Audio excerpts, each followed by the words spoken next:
Black Sheep, Blitzen, Ruby Christmas Ale.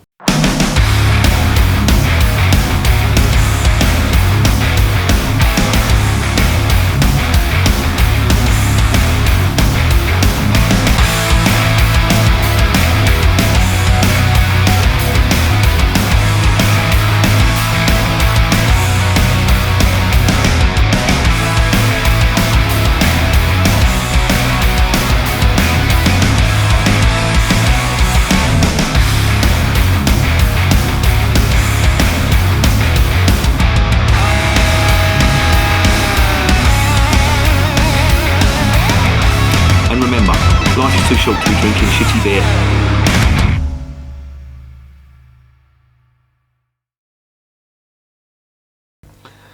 Welcome to another edition of Bands, Bikes and Booze Reviews. Again, we are on the English Christmas ales. Now, I had some disastrous news the other day. My mate from Germany is not coming over because of this new strain of COVID. He would have to isolate for X amount of days.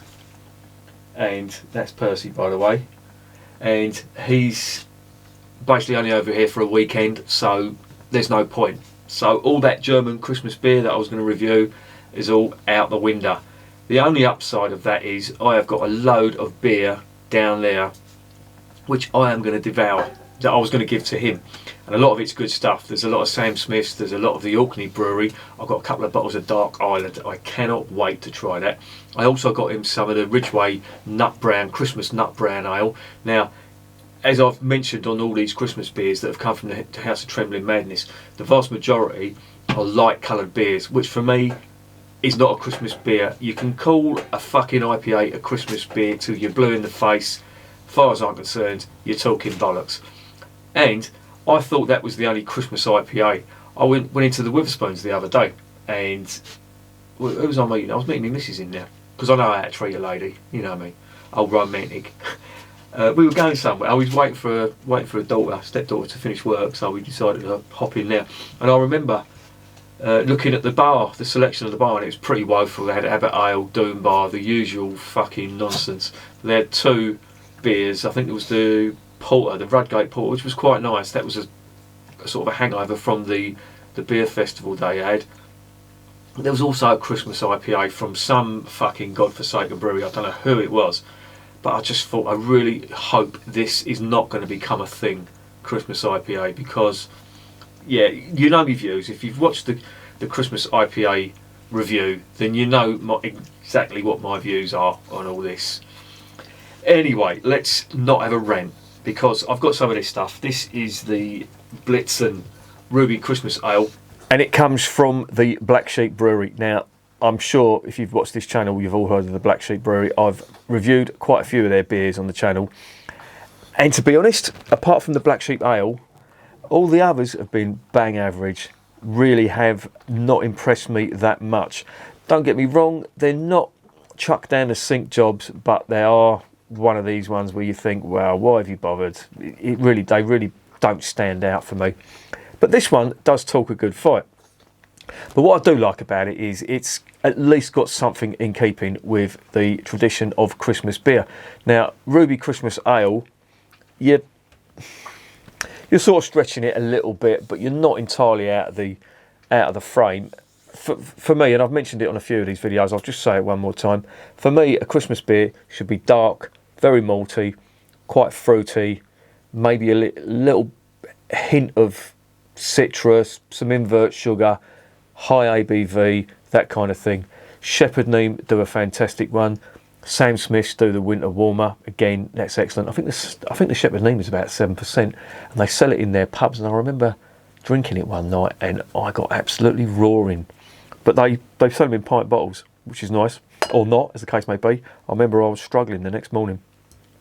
But that to me is what a Christmas beer should be. It should be dark and it should be malty. They're the two big things, and possibly even a high ABV. Very reminiscent of an old ale. That's what it is to me. And they do it in Europe as well. I mean, you look at all the Belgian Christmas beers, they're all of that ilk. They're all dark, they contain the invert sugar, they're very high in alcohol, very similar to quadruples. In fact, you could argue that the two styles are very similar. They call it brown ale in some cases, but Yeah, you get the picture. Percy, what are you doing? Face on him. He's got a face that could turn milk sour, but I love him. He was standing on my wah pedal the other night. He just came in here and stood on it, and he couldn't work out why he was wobbling all over the place. If you don't know what wah pedal is, it's a guitar pedal that has got like a sort of a rocker mechanism on it that makes the guitar go wah wah wah. Yeah, believe me, that is the truth. Anyway, this stuff. I know here's little Bob, and here's Percy sniffing his bollocks. You're going to cause havoc, the pair of you. You're going to have to get down because he's chewing up my mic. Get off. Get down. You might hear some furniture go flying because they're going to have a fight in a minute. They always do. It's nearly dinner time, so I'm going to get this review out of the way and I'm going to feed them. But there may be some nonsense going on in between. Yeah, this is from the Black Sheep Brewery. As you know, the Black Sheep Brewery were founded by a member of the Theakston Brewery who decided to go it alone, and he founded the Black Sheep Brewery. They are very close to each other in the same part of Yorkshire called Masham, in the People's Republic of Yorkshire. And as I say, they don't really impress me much on the beer front. They did an absolute abomination. I'm just going to backtrack on what I said earlier about stuff that isn't poured down the sink job. They do a pineapple milkshake IPA. Why the fuck they do that, I do not know. But they do it, and it is fucking vile. I reviewed it twice on the channel. I reviewed it once, and I thought it was dog shit. And I revisited it. Don't ask me why, but I just thought I'll give it another go to see if it really was that bad, and it was even worse. So yeah, more fool me. Was it fool me once, shame on you. Fool me twice, shame on me. And they did. But I wasn't really being fooled. I sort of knew what I was getting into. Anyway, let's shut up about that. In fact, let's just get onto this beer now.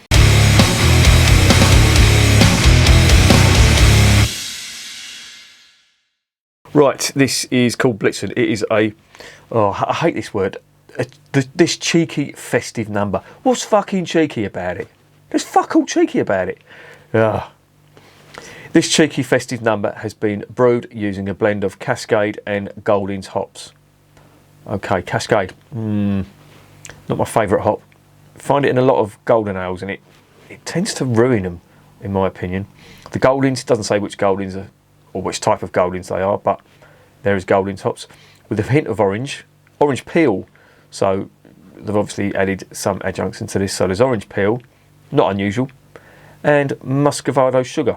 Now, I want to talk a little bit about muscovado sugar. If you're not aware of the term muscovado sugar, it's very similar to molasses, and it is a cane sugar that's partly refined. Obviously it's fermentable, so it is a brewing sugar. They use it in India, believe it or not, to brew their hooch. So in Russia, obviously they use potatoes to brew their illegal vodka, their super strength vodka. I imagine in China and certainly in the Far East they use rice to flavour their beer. I'm not sure whether they actually use it to, well, I suppose, yeah, you do. Sake. It's a rice wine, isn't it? Yeah, fucking horrible stuff. Disgusting stuff. They can fucking keep it in Japan for all I care. But obviously, you know, every country has its brand of hooch. Ireland has got pochine. United States have got moonshine. And India, which is where most of this sugar comes from, there are other nations that produce it, such as Bangladesh and Pakistan. China, Brazil, Colombia produce quite a bit of it. The vast majority does come from, over 50% does come from India. And they produce something that's called Desi Daru. Now, I don't know if that's the right pronunciation. Maybe someone can correct me on that. But it's basically their version of hooch. And it's brewed in the countryside, as is pochine, as is moonshine. And it's illegal, illicit. They don't pay tax. And you get absolutely blasted on it. You could start fires, run your car, poison people. You do whatever. Obviously, very high ethanol count on that. And that all comes from the fermentation of the sugar in that, which is the muscovado sugar. As I said, it's like a molasses. If you've ever seen molasses, it's very dark, it's very sticky, and the stickiness comes from the cane sugar juice, which gives it its flavour. And it is quite flavoursome sugar. I mean, sugar's sugar, isn't it? It's sweet. But if you've ever tasted molasses, I mean, if you've tasted a Christmas cake, they put molasses in that sometimes. Some people take blackstrap molasses as a form of health supplement because this type of sugar does contain quite a lot of minerals, and it isn't as bad as that white refined sugar that you get from fucking Tate and Lyle and all them other. Silver Spoon, does that still exist? Silver Spoon sugar? It was when I was a kid. The main big one was Tate and Lyle, and they had a big factory over in, I think it was Canning Town. And I remember I worked on that for a bit. They were doing some extensions to it. It's a huge place it was, and I worked on that as a bricklayer back in my day. But there you go. Anyway, enough about that. What else have we got on here? It's 4%. It's 500ml bottle. It's got the ingredients: water, malted barley, gluten, wheat, gluten, hops, muscovado sugar, orange peel. So yeah, there's not a fair amount of adjuncts. There's 2 adjuncts in there, and that's about it. Let's get it open. Let's see what's going on.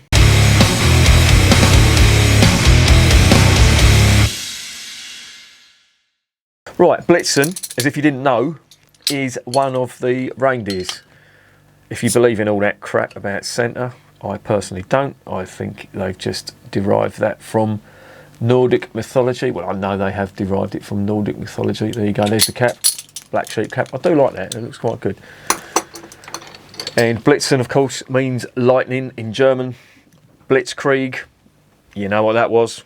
Lightning War. What will this be? Oh, this looks quite nice. This is more than the ruby ale. This is quite dark. I mean, that's the colour I'd expect. Now, that's exactly what I'd be looking for.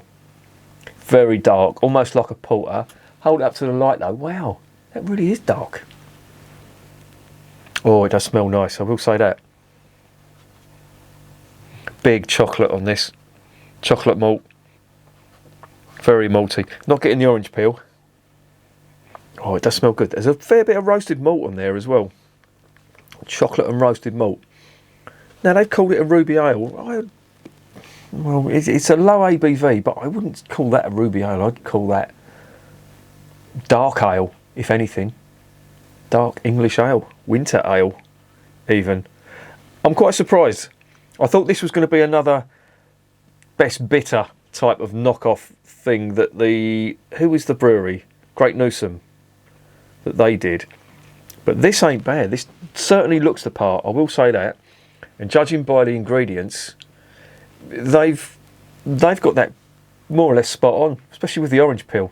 It's, for want of a better word, you should try to be reminiscent of a Christmas cake in a glass, in liquid form. That's, to me, is the ideal. Now, obviously, Christmas cake is sponge, but there's lots of dark fruit in it. You got the marzipan. Obviously, you can do away with the marzipan, but you do get the orange zest in there as well. I remember the Christmas cake my mum used to make. It was absolutely gorgeous, and there was loads of brandy in there. She used to throw loads of it in there, and it was really nice, and you could really taste it, and it was very moist and lovely. Love a bit of Christmas cake, but I don't do what they do up north, and they like a bit of cheese with their Christmas cake. Very strange people up north. I don't get that at all. Anyway, let's shut up about that, and let's get this down my fat Gregory Peck.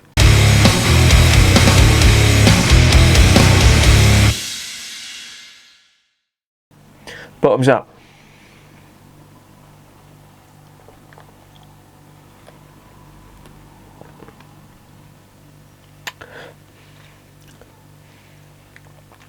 And that ain't bad. That is not bad at all. However, it lacks body. That is what I'm getting from this. I suppose you could argue it's a session Christmas beer. At 4%, you could drink quite a lot of this. It does lack the body, and it says there's wheat in there, which is supposed to retain the head and also give it a bit of body. It's slightly lacking in that, unfortunately, but the flavours are there, definitely.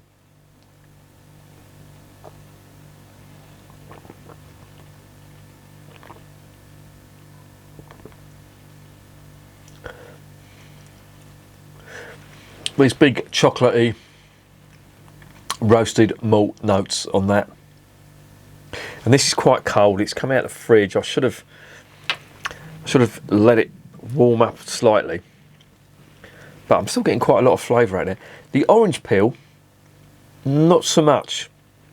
The invert sugar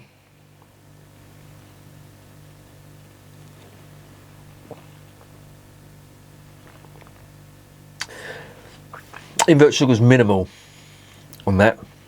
This is mainly roasted malt and chocolate malt. They've called it a ruby ale. If they call that a porter, I could sort of see that as being a porter, because that's really the only two flavours I'm getting.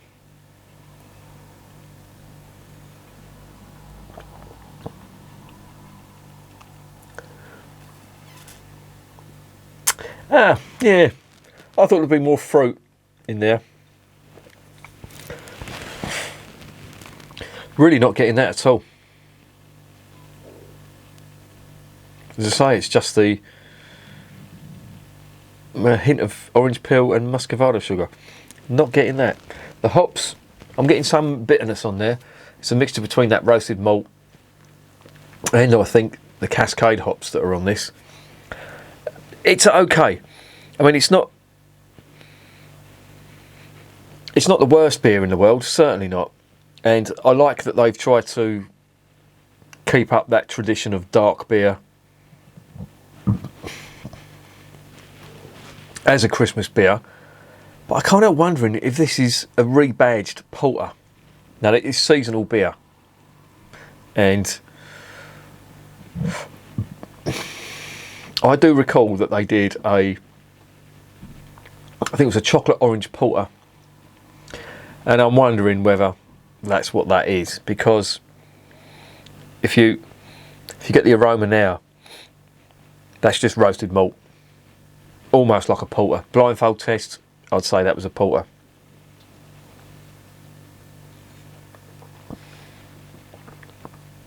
Quite weak bodied, absolutely no orange in there whatsoever, which was exactly the same case as the chocolate orange porter that they do. And yeah, forget that this says ruby ale on it, because that's not a ruby ale, not by any stretch of the imagination. I mean, look at it. Does that look like a ruby ale to you? And what you're seeing there, I mean, look, you get hints of ruby at the bottom, but that is solid. You will not see my hand behind that. And for all intents and purposes, that is a porter. I have no evidence to prove it is, but I would suggest this is a rebadged porter.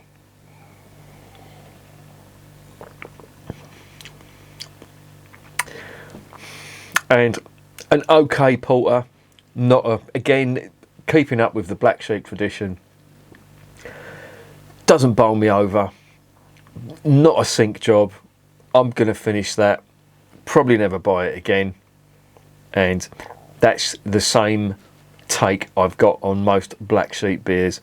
Very uninspiring.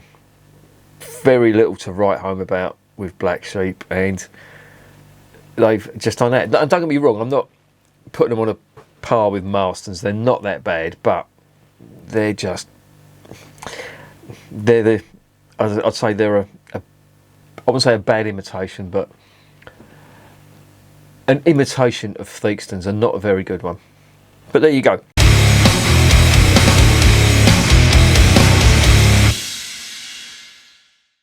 So what is the verdict on Black Sheep Blitzen Ruby Christmas Ale? Well, you can fucking forget Ruby Christmas Ale. That is not a ruby ale. That is more akin to a porter than anything else. It's an average porter. It's not a chuck down a sink job. It's just okay. Flavours, do you know, that is quite cold. I wouldn't say it's fridge cold, but it's quite chilled. And I'd imagine if you'd gone outside on a day like this, I mean, it is fucking taters out there. That's how cold it would get if you were drinking this outside. But I don't think it's worth me waiting for that to warm up a little bit, because I don't think I'm going to get much flavour.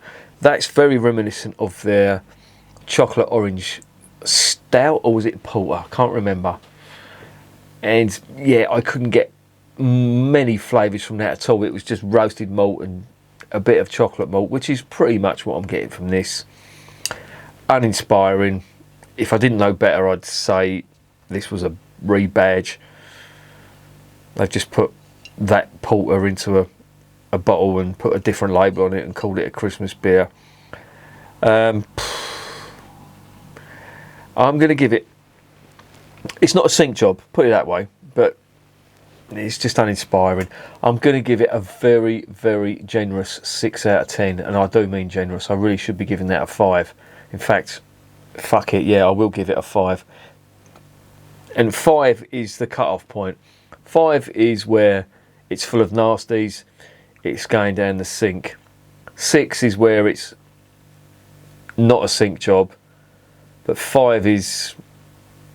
No, maybe I should give it a 6. Maybe I should give it a 6 because it isn't really a sink job. It's uninspiring. It's not offending me. There's no nasties in there. And the whole Christmas bollocks, you know, all this fucking jolly holly bullshit on a bottle. Yeah, you know, if you're going to do that and put all this caper on it, then, you know, and mislabel it as well, misdescribe it. I mean, that's a fucking basic error. For me, a Ruby Christmas ale. Ruby ale is stuff like, don't get me wrong, it is pretty fucking garbage now, but Hobgoblin is the archetypal Ruby ale for me. That type of stuff, you know, Adnam's Broadside, that kind of thing. That's a Ruby ale, I would say. Maybe red ale, you know, that type of thing. You know, it would be called red ale in Scotland, maybe, you know, Scottish red ale or an Irish red ale. To me, the English have ruby ale. It's all much of a muchness, really. But this, yeah, this ain't a ruby ale. So, yeah, I'll give it 6 out of 10. And I'm being slightly generous there. I think I am. And Black Sheep, again, I wouldn't say failed to deliver, but just mediocre. Nothing to make me want to buy this again, in keeping with most of their beers, unfortunately. So there you go. I mean, if it's local and they've got it on cask in a pub, it may taste a little bit nicer, but for all intents and purposes, that is a porter or a stout. Quite weak bodied as well. Not much body on it either. But there you go. So 6 out of 10. I'm not even going to recommend it. If you want to buy it, buy it. If you don't buy it. That's how passionate I feel about this beer. And remember, beer is working class champagne.